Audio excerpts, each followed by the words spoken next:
dead last on what we pay our teachers or what we spend to educate our children. Speaking to us back in November, Amber England with Stand for Children Oklahoma, passionate about voters passing State Question 779 that would have given teachers a much-needed pay raise. Well, fast forward now, about 3 months later, we know that specific question did not pass, leaving a lot of advocates for education heartbroken. But now there are several new bills making their way through the legislature right now. They would give teachers a pay increase, and here to talk about some of those bills, also which one may be best, is Amber England. Welcome back. Thanks for being here again. Thanks for having me. All right, so when you look at the legislature right now, what do you see that encourages you? Well, it is encouraging to see the numerous teacher pay raise bills that were filed, and both have made it out of committee. So I think 6 made it out of a Senate committee last week. There was 1 teacher pay raise bill that made it out of the House. I think the most concerning thing right now is there's no revenue that has been identified to attach to these teacher pay raise bills. So we want to make sure that advocates understand that it's not enough just to pass a teacher pay raise bill. Yeah. We actually have to find the revenue to fund it. You have to pay for it as well. I mean, it seems this session everyone said that teacher pay raise was either top of the priority list or right up there, and many people had their own plans. Is there one plan in particular that you guys are getting behind that you think may work best? Right now, we're really concentrating on changing that conversation over to the revenue source. Okay. In a year where we have a $900 million budget hole, our revenue failure was declared for this current fiscal year, which with schools are taking another huge cut. Yeah. We want people to understand that there has to be new revenue identified, because you can pass a teacher pay raise bill and say there's one that stepped in over 3 years. Well, what happens in year 2 and year 3 if there's a revenue failure? Is that going to be an unfunded mandate on our schools? Is it really going to be a teacher pay raise, or will it be a broken promise? We believe we need to find the revenue, right. Identify the revenue. Is there a place that you think this revenue should be coming from in particular? We did a survey of over 22,000 Oklahomans through Stand for Children, and what we found is they want an overall tax reform package. So the governor's talking about broadening the sales tax base, bringing in tax increase through an increase in cigarettes and maybe the wind tax credit. But there are some other special interest tax giveaways out there that are really draining the state of our ability to actually fund education. So an overall tax reform package is best. So you think teacher pay raise needs to be part of that entire large conversation about the way in which our state brings in revenue? Absolutely. We have a structural budget issue right now. We've had 3 years in a row where we've had a budget hole, and that simply means that we cannot cut our way out of this. We have to invest in Oklahoma.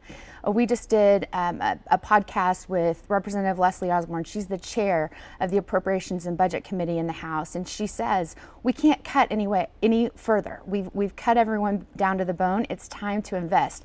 That's important because she was actually the author of the tax cut bills from a few years ago. So now, as she's serving as chair of the Budget Committee, she understands. She looks at the numbers all day long that we can't find any more revenue by cutting state services that many Oklahomans depend on to pull their families out of poverty. And education is one of those services that, if funded properly, if sufficient funding is spent wisely, can pull children and families out of poverty, and we must invest in education. But in terms of a reality check, is there even the political will to do that broad overhaul like you're talking about? I mean, you mentioned the governor's plan that would add taxes to services for about 160 different things, and that has been described as on life support. So does there really seem, in your view, to be any sort of consensus around fixing this with a broad overhaul? I think it's a really tough conversation, but it's really on advocacy organizations and Oklahomans to get involved in the process, to contact their lawmaker and say,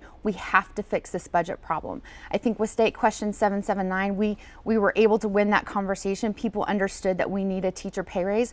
The piece that didn't really resonate was, how are we going to fund it? We have to find a way to fund these services that Oklahomans depend on. And that is part of this push this legislative session, is to really apply pressure to these lawmakers to say, you have to stand up, take those tough votes, make a courageous stand for children. And Amber, all right, let me ask you this. Penny sales tax didn't work. Let's say teacher pay raises don't happen through the legislature. What then happens here in the state? What would be the next step?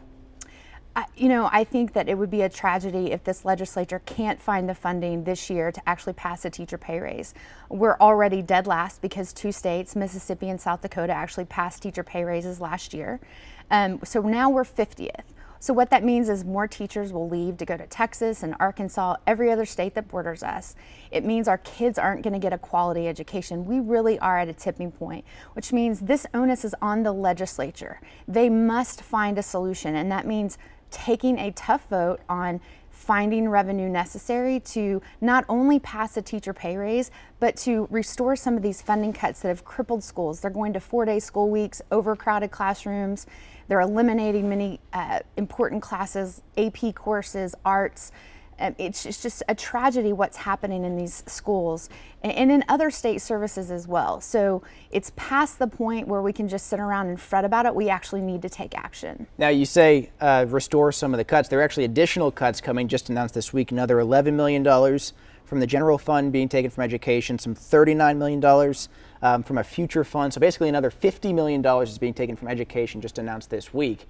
Are we at the point where teacher pay raises simply aren't enough to address the issue of what's happening in our education system? That's exactly right. A teacher pay raise is not enough to address what needs to happen in our schools. 779 had additional funding to address many of those needs. And so we saw it as a holistic approach, and that needs to happen again right now in the legislature. It can't just be a $1,000 pay raise and a $2,000 pay raise next year. There has to be an investment made in our schools. We have taken the largest budget cuts in the country since 2008. Again, when the appropriation and budget chairman is saying we have dug ourselves a hole so deep that we cannot get out of it without new revenue, I think we have a problem. All right, this conversation will definitely continue in the weeks ahead. Amber England, thank you so much for joining us. Thank you.